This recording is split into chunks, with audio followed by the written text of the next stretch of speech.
نحمدہ ونصلی ونسلم علی رسولہ الکریم اما بعد فاعوذ باللہ من الشیطان الرجیم بسم اللہ الرحمن الرحیم وانتم عاکفون فی المساجد صدق اللہ مولانا العظیم۔ معزز حضرات، آج موضوع ہے اعتکاف کی فضیلت۔ اعتکاف کی 3 قسمیں ہیں۔ پہلی قسم تو یہ ہے مستحب، یعنی جب بھی آپ مسجد میں آئیں آپ اعتکاف کی نیت کر لیں، جتنی دیر آپ وہاں نماز یا ذکر فکر کے لیے ٹھہرتے ہیں تو یہ مستحب اعتکاف ہے۔ اور ایک ہے سنت اعتکاف، وہ رمضان شریف کے 20ویں روزے کی افطاری سے پہلے مسجد میں پہنچ جائے اور پھر عید کی رات تک چاند کے نظر آنے تک مسجد میں بیٹھنا جو ہے یہ سنت اعتکاف ہے۔ اور ایک ہے واجب اعتکاف، کہ اگر آپ نے کوئی منت مانی کہ میرا یہ کام ہو گیا، بیماری دور ہو گئی، یہ مشکل حل ہو گئی، تو میں اتنے دن مسجد میں اعتکاف کروں گا، تو روزے کے ساتھ مسجد میں ٹھہرنا جو ہے یہ پھر واجب ہو جائے گا جو اس نے منت مانی ہے۔ اس کی فضیلت پر حضور اکرم صلی اللہ علیہ وآلہ وسلم کے بے شمار فرامین ہیں۔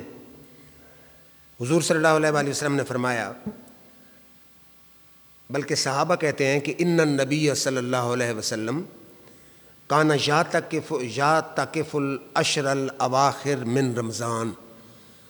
حضور اکرم صلی اللہ علیہ وآلہ وسلم رمضان کے آخری عشرے میں اعتکاف فرمایا کرتے تھے، حتیٰ توفاہ اللہ، یہاں تک کہ آپ کا وصال ہو گیا۔ اور یہ حدیثوں میں آتا ہے کہ حضور صلی اللہ علیہ وآلہ وسلم نے اپنی مقدس زندگی میں 9 بار رمضان المبارک کو پایا، اور 9 سال ہی حضور اکرم صلی اللہ علیہ وآلہ وسلم یہ اعتکاف خود بیٹھے۔ پھر دوسری حدیث ہے کہ من اعتکف یومن ابتغاء وجہ اللہ، جو ایک دن اللہ کی رضا کے لیے اعتکاف بیٹھے، جعل اللہ بینہ و بین النار ثلاث خنادق، اللہ تعالیٰ اس کو دوزخ سے 3 خندق دور فرما دیتا ہے۔ جو ایک دن اعتکاف بیٹھے اس کو دوزخ سے 3 خندق دور کر دیتا ہے۔ کل خندق ابعد مما بین الخافقین، ہر ایک خندق کا اتنا فاصلہ ہے جتنا یہاں سے آسمان کا فاصلہ ہے۔ زمین و آسمان میں جتنا فاصلہ ہے، جو ایک دن اعتکاف بیٹھے اللہ تعالیٰ اس کو زمین و آسمان جتنے 3 فاصلے دوزخ سے دور فرما دے گا۔ اگر ایک دن کے اعتکاف پر اتنی فضیلت ہے تو 10 دن کے اعتکاف کا آپ خود اندازہ لگا لیں کہ کتنی دوزخ سے اللہ تعالیٰ اس کو دوری عطا فرما دے گا۔ پھر تیسری حدیث ہے کہ هو یعکف الذنوب ویجری لہ من الحسنات کعامل الحسنات کلہا، کہ اعتکاف کی وجہ سے وہ گناہوں سے محفوظ ہو جاتا ہے۔ جب مسجد میں آ گیا تو اب وہ گناہوں سے تو بچ گیا، چوری، قتل، ڈاکہ، زنا، بری نظر، غیبت، جھوٹ، جب لوگوں سے اس کا لنک ہی نہیں تو گناہوں سے آٹومیٹک بچ گیا۔ اور جو عمل اچھے وہ نہیں بھی کر سکا تو اس کے نام اعمال میں وہ بھی لکھ دیے جاتے ہیں۔ اب بیمار کی بیمار پرسی نہیں کر سکتا، اب وہ جنازے میں شامل نہیں ہو سکتا، جو جتنے نیک اعمال اعتکاف کی وجہ سے وہ نہیں کر سکا اس کے وہ بھی جاری رہتے ہیں، اس کا ثواب بھی اللہ تعالیٰ اس کو عطا فرماتا رہتا ہے۔ اور چوتھی حدیث ہے، حضور نے فرمایا من اعتکف ایمانا و احتسابا غفر لہ ما تقدم من ذنبہ، جو شخص اللہ کی رضا اور خلوص کے ساتھ اعتکاف بیٹھے اللہ اس کی زندگی کے پچھلے تمام گناہ معاف فرما دیتا ہے۔ اور 5ویں حدیث ہے، حضرت امام حسین رضی اللہ تعالیٰ عنہ سید الشہداء راوی ہیں، کہ جو رمضان کے 10 دن اعتکاف کرے، 9 دن ہو یا 10 دن ہو، اس کو اللہ تعالیٰ 2 حج اور 2 عمروں کا ثواب عطا فرما دیتا ہے۔ اب فضیلت تو ہے، لیکن ہمیں کوئی بھی عبادت ہے تو اس کو اپنی مرضی کے مطابق ادا نہیں کرنا چاہیے، بلکہ شریعت کے احکام کے مطابق ادا کرنا چاہیے۔ اب شریعت نے یہ سنت موقدہ ہے، علی الکفایہ ہے، یعنی محلے میں سے اگر ایک آدمی بیٹھ جاتا ہے، 2 آدمی بیٹھ جاتے ہیں، سب کی طرف سے ادا ہو گئی، کوئی گناہ گار نہیں۔ اگر کوئی بھی نہ بیٹھے تو پھر سارا محلہ گناہ گار ہے۔ تو جب 2 یا 1 آدمی بیٹھ جائیں، اور بیٹھتے بھی ہیں، تو دوسروں کی طرف سے یہ سنت ادا ہے۔ تو اگر کسی کی طبیعت اس پابندی کو نہیں مانتی، وہ اپنی آزاد طبیعت کے خلاف سمجھتا ہے، تو اس کو شریعت نے جب مجبور نہیں کیا تو اس کو مسجد میں بیٹھنے کی ضرورت ہی نہیں ہے۔ اب یہ آپ کے ذہنوں میں رہے کہ سوائے حاجت ضروریہ کے وہ مسجد سے باہر نہیں جا سکتا۔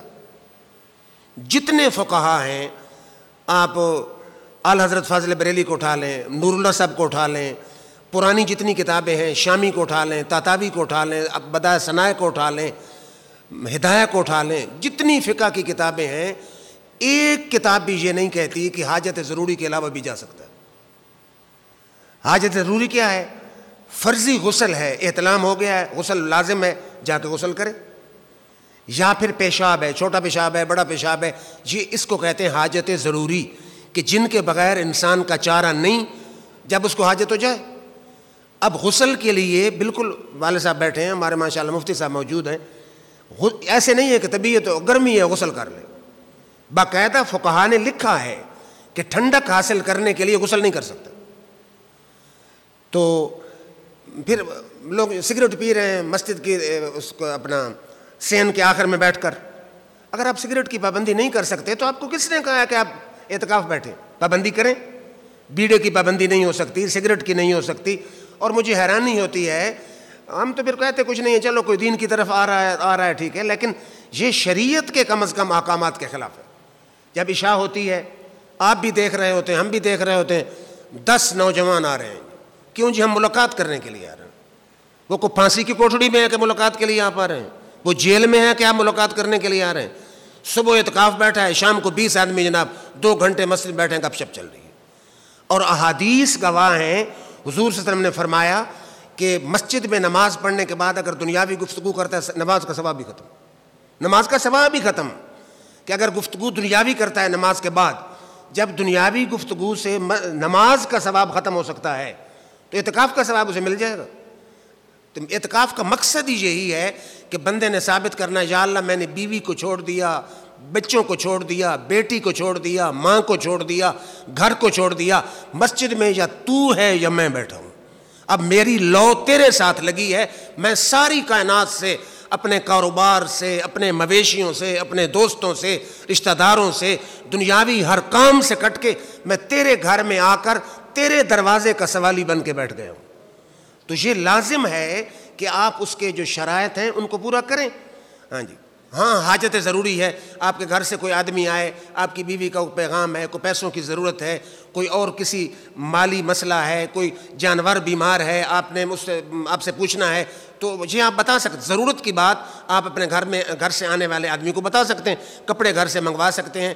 اب یہ بھی کوئی نہیں، موبائل بھی ساتھ رکھے ہوئے ہیں۔ اب موبائل جو ہے وہ تو اللہ کے ساتھ لو تو نہیں ہے، وہ تو دنیا کے ساتھ لو ہے۔ تو اس لیے آپ جتنے احباب سن رہے ہیں، جہاں جہاں تک میری آواز جا رہی ہے، اگر شریعت کے فقہا نے جو لکھے ہیں اعتکاف کے تقاضے وہ انسان پورے کر سکے تو بیٹھے، نہیں تو آئے مسجد میں اللہ اللہ کرے، کلمہ شریف پڑھے، درود شریف پڑھے، قرآن مجید کی تلاوت کرے، جتنی دیر اس کی طبیعت پسند کرتی بیٹھے، پھر اپنا چلا جائے۔ اعتکاف وہ بیٹھے جو اعتکاف کی شرائط پوری کر سکے۔ اب علماء کہتے ہیں کہ اعتکاف کا فائدہ کیا ہے؟ کیا فائدہ؟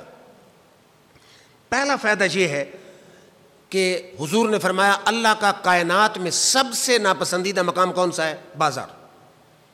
اور اللہ کو کائنات میں سب سے پسندیدہ مقام کون سا ہے؟ مسجد۔ تو اللہ کے محبوب گھر میں بیٹھ کر وہ اللہ کے لیے آ گیا ہے۔ یہ سب سے بڑا فائدہ ہے کہ اللہ کی سب سے پسندیدہ جگہ پر آ کر اس کو 10 دن گزارنے کا موقع مل رہا ہے۔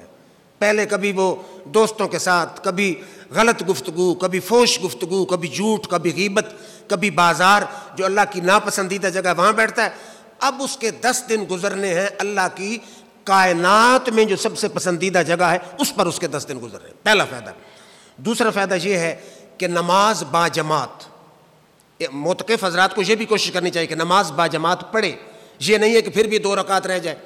اور پھر یہ بھی خیال رکھنا چاہیے کہ تکبیر اولیٰ کے ساتھ پڑھے, اور یہ بھی خیال رکھنا چاہیے کہ پہلی صف میں پڑھے. حضور صلی اللہ علیہ وسلم نے فرمایا اگر میں پہلی صف کی فضیلت بیان کر دوں تو امت میں جھگڑا شروع ہو جائے, اور پھر قرآن اندازی پر فیصلہ ہو کہ پہلی صف میں کون پڑھے اور دوسری میں کون پڑھے. یعنی صرف پہلی صف کا اتنا ثواب ہے کہ ثواب کی اگر تفصیل حضور نے فرمایا میں بتا دوں تو امت جھگڑے کہ میں ایک کہے میں پہلی صف میں کھڑا ہوں تو دوسرا کہے میں کھڑا ہوتا ہوں. پھر قرآن اندازی کے ذریعے فیصلہ ہو کہ پہلی صف میں کون ہوگا دوسری میں کون ہوگا.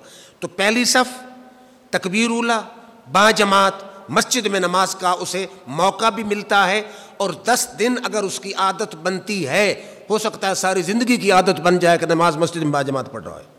دوسرا فائدہ. تیسرا فائدہ یہ ہے کہ حضور نے فرمایا کہ لیلۃ القدر جس کی ایک رات کی عبادت قرآن کہتا ہے 1000 مہینے سے افضل و اعلیٰ ہے. اور حضور نے فرمایا اس کو تلاش کرو رمضان کے آخری عشرے کی طاق راتوں میں, 21, 23, 25, 29, 27 ان راتوں کو تلاش کرو.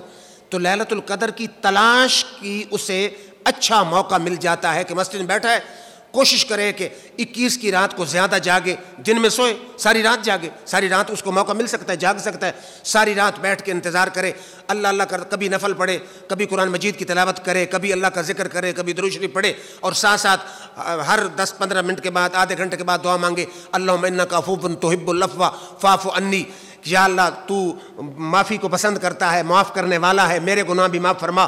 ہو سکتا ہے وہ لیلۃ القدر کی گھڑی اسے مل جائے تو زندگی کے سب گناہ بھی معاف ہو گئے اور مرادوں سے جھولی اس کی بھر گئی.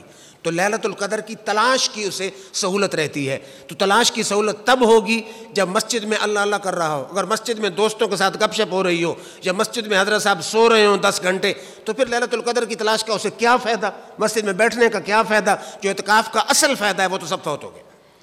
اب چوتھا کیا ہے کہ معتکف ناجائز خواہشات اور گناہوں سے بچا رہتا ہے. کوئی خواہش اسے ناجائز پیدا ہی نہیں ہو سکتی, پیدا ہو بھی صحیح تو کر کیا سکتا ہے. تو ناجائز خواہشات اور گناہوں سے مسجد میں بیٹھنے کی وجہ سے بچ گیا. اور فائدہ یہ ہے کہ معتکف کے قلب اور ذہن میں ذکر الہی جاری رہتا ہے. تو یہ تو اس کی فرشتوں کے ساتھ مناسبت ہو جاتی ہے کہ کوئی دنیا کا فکر نہیں, خیال نہیں, تصور نہیں, نہ گناہ کا, نہ اچھائی کا, نہ کاروبار کا, نہ مال کا, نہ بیوی کا, نہ بچوں کا. یا اللہ کا تصور ہے یا ذکر خدا ہے. تو یہ تو فرشتوں کی صفت ہے. 10 دن وہ اپنے اندر فرشتوں کی صفت پیدا کر رہا ہے. ہو سکتا ہے رب کی طرف سے کرم ہو اور سارا سال ہی فرشتوں والی صفت اس میں پیدا ہو جائے. اور ایک فائدہ یہ ہے کہ اعتکاف کرنے والے کو آخرت کی فکر ہوتی ہے کہ اسے ذہن میں آتا ہے کہ سب گھر والوں سے کٹ کے یہاں بیٹھا ہوں, ایک وقت ایسا آئے گا جب قبر میں بھی یہی حال ہوگا کہ نہ کوئی بھائی ہوگا, نہ بہن ہوگی, نہ ماں ہوگی, نہ باپ ہوگا, نہ کوئی دوست ہوگا, نہ کوئی موبائل ہوگا, نہ کوئی حال پوچھنے والا ہوگا, نہ کوئی گپ شپ والا ہوگا. تو اس وقت کی یاد اس کے ذہن میں آئے گی, قبر کی زندگی, حشر کی زندگی, وہ اس کے ذہن میں آخرت کا فکر تصور آئے گا. اور پھر تہجد اس کو ادا کرنے کی عادت پڑے گی. ماشاءاللہ اب تو ہمارے قاری صاحب صبح ہر روز ایک پورا سپارہ تہجد میں تلاوت کرتے ہیں. تہجد کی ہوتی ہیں نوافل میں, تہجد یعنی تہجد کے نوافل میں قرآن کی تلاوت بھی ہوتی ہے. تہجد 10 دن پڑھے گا, ہو سکتا ہے تہجد کا پکا وہ عادی بن جائے. اور اس کا ایک فائدہ یہ ہے کہ حالت اعتکاف میں فضول گفتگو سے بچتا ہے, جو علماء نے لکھا ہے. اب فضول گفتگو سے تب بچے گا جب لوگوں کی ملاقات سے بچے گا. اگر لوگوں کی ملاقات جاری رہے, 10 دوست ہر روز آئیں, 10 دن آئیں, تو فضول کوئی تو اسی طرح چل رہی جیسے گھر میں چلتی تھی, پھر اعتکاف کا مقصد تو فوت ہو گیا.